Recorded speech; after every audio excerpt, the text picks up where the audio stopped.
Merry meet, guys, and welcome back to Witches of the Moon.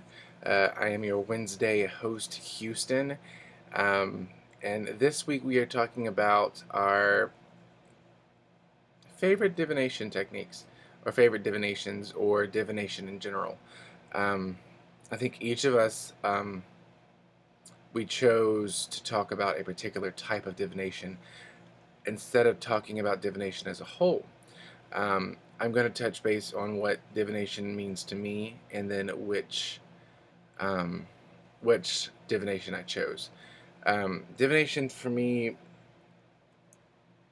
the word divination always sums up in my mind the gypsy fortune teller with her cards and this mysterious atmosphere, or with her crystal ball with candles lit in the background, everything dark, and she's curtains wrapped around her. It makes it more mysterious. Um, the divination is so much more than what it's portrayed as from the gypsy fortune teller standpoint. It is gaining insight from your higher self, your deities, your guides, your spirit family, um, or from the tools themselves. Over time, your tools will gain a spirit of themselves and will tell you and will warn you of things that have yet to come, or show you things that you need to work on or that you need to heal. Um, so, divination can be looking into the future for kind of what's going to happen, what's going to, if I take this route, what's going to go on, what's happening. Or it could be asking, what do I need to heal now? What in the present do I need to change to bring about what I want in the future? Or it could be to see past life. You could use divination to view your past life, to kind of view in on people. And with that being said, you can also use divination, or at least I do, is check up on friends. Sometimes, and I just let my secret out, but I share it with you guys. Sometimes, if I feel that I haven't contacted a friend in a long time, I will focus on them. I will shuffle my cards, or I will gaze into my crystal ball, and I will see, or I will try to see how they are doing, where their life is at the moment, if they're going through any hardships, um, anything like that. And then I will reach out to them and start conversation with them and see and kind of verify what I saw. I usually don't let them know that I did a reading on them, kind of like to pinpoint them. And I know some people are against that. I personally don't believe that if I'm going to, sorry, that if I want insight on someone, I'm not going to ask their permission for it. To an extent, like if there's someone, like let's say there's someone at work that you work with that is kind of pushy, not really bossy, but extremely pushy and extremely, well, has a Napoleon complex. We'll say that it has to be right all the time and will take you down in a heartbeat. And he or she has messed with you multiple times, and you don't know how to go about it. So you would, at least I would do a reading, or a card reading, or an oracle reading. Focus on that person first to see what's actually going on in their life, and if there's something going on in their life that's horrible, that's making them this way, then I wouldn't push a curse to them or do a warning spell or a binding spell. I would bless them. I would it Divination, it lets me know what I should and what I shouldn't do. Like, I shouldn't add to their stress. Why would I do that? I should get them out of their stress so they would stop messing with me. If I bless them with positivity and abundance and happiness, then they'll stop messing with me at work, if that makes any sense. So, divination can be used in many different ways, but the divination tools that I decided to talk about today, I'm actually going to pull you down, are the crystal ball. So I have brought my small. This is one of my crystal balls. This one of the crystal balls. The other two, they were too big, and I didn't feel like leaving the house. This one I bought when I was 18. I bought it from a local shop, and yep, yes, my nails are painted. I bought it from a local shop back home where I was raised. I paid like $15. It came with a stand. This one I have used successfully, and when I say successfully, means that I have seen something in the crystal ball when I do a reading for something. I have another one at home that I actually bought from Ross. It's not clear quartz, but it's glass, and I feel that the silicate in glass can be used the same properties as a quartz crystal, as an amplifier, because that's kind of what it can be. It can be used for that too. And then I have this huge crystal ball that sits on my altar that my boyfriend got me. He bought two of them.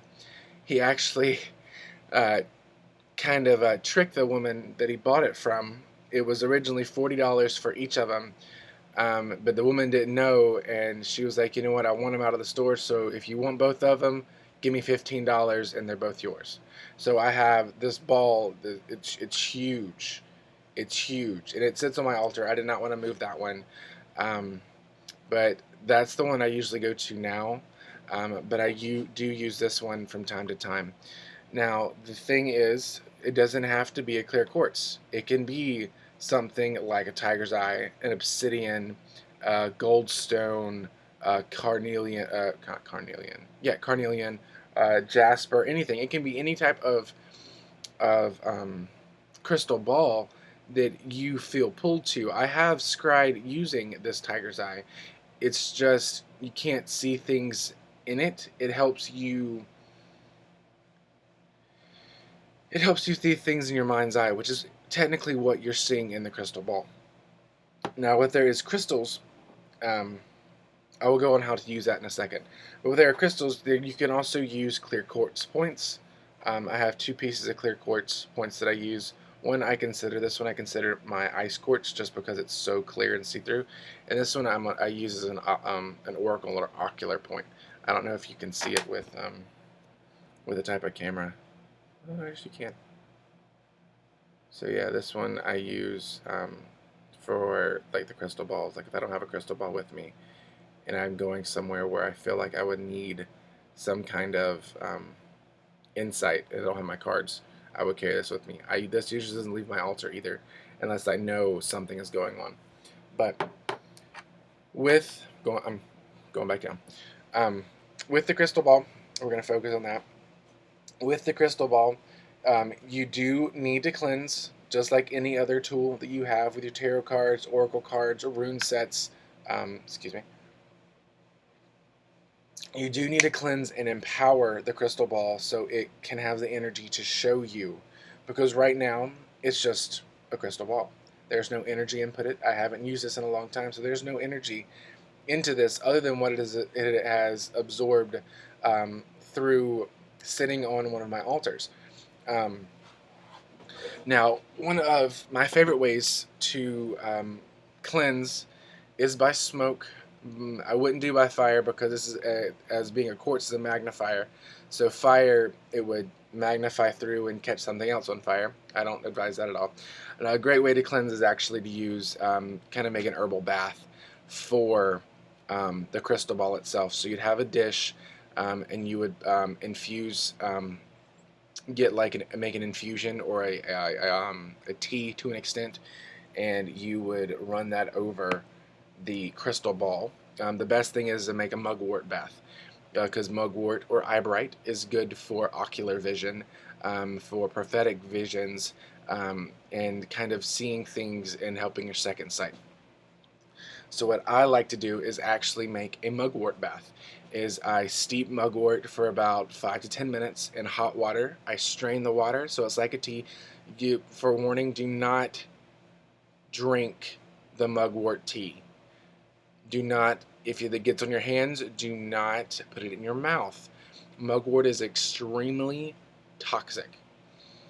So, with that being said, I make the infusion of the tea. I do not put mugwort in my tea kettle.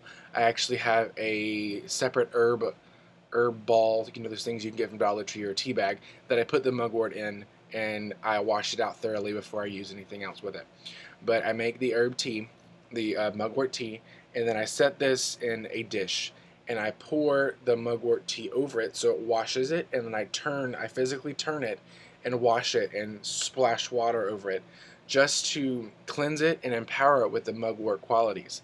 And then I set it on its stand with paper towels underneath and twist it every now and then with a cloth and let it air dry. I don't want to dry it. I want the mugwort, the infusion, to be able to stay on the crystal ball as much as possible.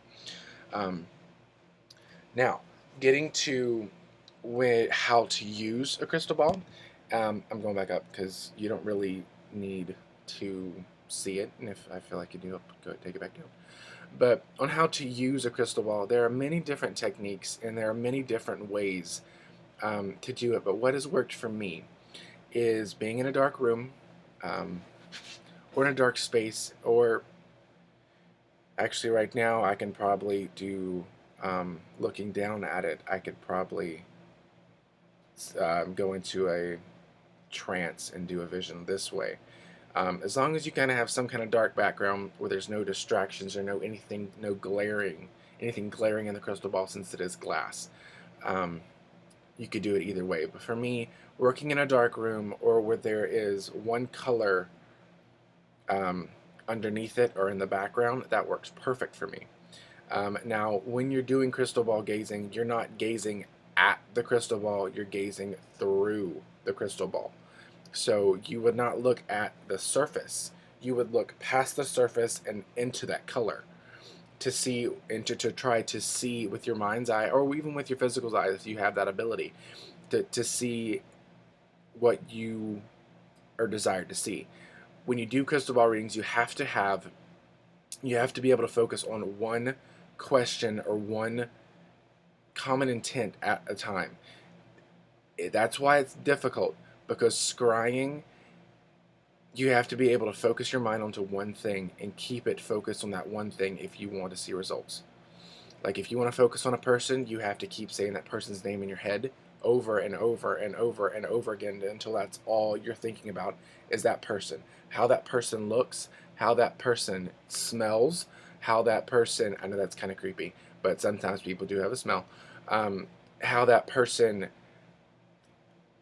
acts, how their range of emotions, how their facial structure works, how their body language works, and things like that. You need to be able to visualize to that certain extent in your mind, and how to connect to that person if you want to see or be able to get something out of the crystal ball.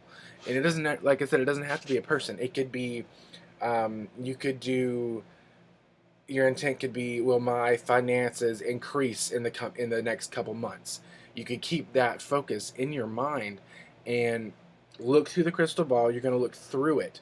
Sometimes it's going to make your eyes almost water and cross to an extent, but that's okay. When your eyes blur, that's totally all right.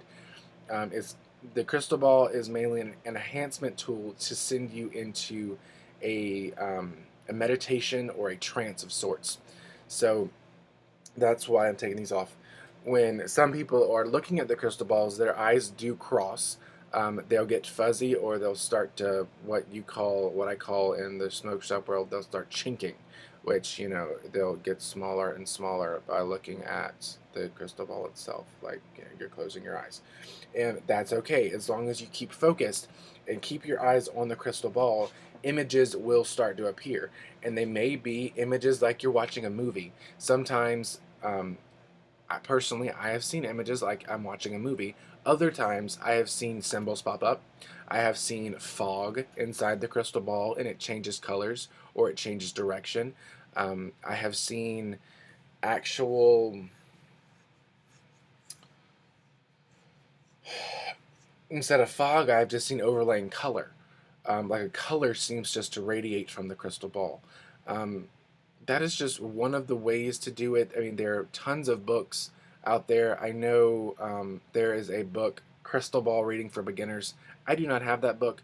The book that I have is actually Divination for Beginners. but I've actually done this since I was 18. I've kind of made it my own way, um, and kind of done it myself. But crystal ball, crystal ball reading takes a lot of practice and patience. When you first start it, you're not really going to see anything. You're going to doubt what you're seeing is real, and there shouldn't be any doubts. If you feel like you imagined it, imagination is one of the strongest tools of a witch. Imagination and visualization, I believe, almost go hand in hand, at least on a shamanic sense. In shamanism, I'm going off topic. In shamanism, imagination is kind of their rocket to the other world. So when you're looking at your crystal ball, I'm pulling you back down so I can show you. When you're looking at your crystal ball and you actually you imagine that you see shapes and figures and images, that is, you're seeing them in your mind's eye. You may not see them with your physical eye. You'll see them kind of floating around, or um, walking towards you, walking away from you, walking to a particular side. All these symbols have meanings. So when you're, hold on, I just want to see how much time I've done. Oh, that's pretty good. All right. When you're actually working with the crystal ball, you need to have, or you need to know what certain symbols mean for you. Um, like, let's see, I'm just going to tell you of an account of when it actually looked like a movie for me. Um, a long time ago, I was a junior in high school, junior or senior. I was kind of still in the closet, so it didn't come out as gay. And I had a girlfriend, a cover-up girlfriend at the time, and she was pagan or Wiccan. She thinks she's still Wiccan, and she was going up to visit her dad in New York, and I kind of made that relationship as an extremely close friendship. But that's a whole nother story. I'm not going into that. But I wanted to see, so I got the crystal ball about like a week before or 2 weeks before, and I actually wanted to try to use it. So I cleansed it with incense. I didn't know anything about the herbal bath then. And I sat in my room. I had candles around behind me so I could see. I had the room totally dark, and I focused just on her. And all of a sudden, in the crystal ball, it looked like it was snowing.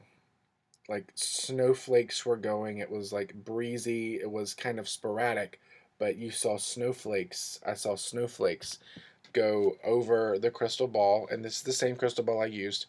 Over the crystal ball, and the background was black. So I saw white little flecks of snow going over the crystal ball, and she couldn't really text, but when she did have signal, she would text me back. So I texted her. I was like, "Is it snowing there?" And then about a couple hours later in the night, she said, "Yes, it's snowing. We actually just got in a snowstorm." I was asleep then, so I woke up and I was like, "Oh my God, that's so fucking cool," because what I saw in the crystal ball was indication that she was dealing with snow. So things like that can happen, and it is extremely exciting when you actually see something through a crystal ball for the first time, or when you're doing a divination, a clairvoyant reading through the crystal ball. Um, I could probably go on and on and on about working with this awesome tool in your divination. I think crystal ball gazing, scrying, um, any kind of divination for me is fascinating. That is kind of why I pulled myself to the craft, or not pulled myself.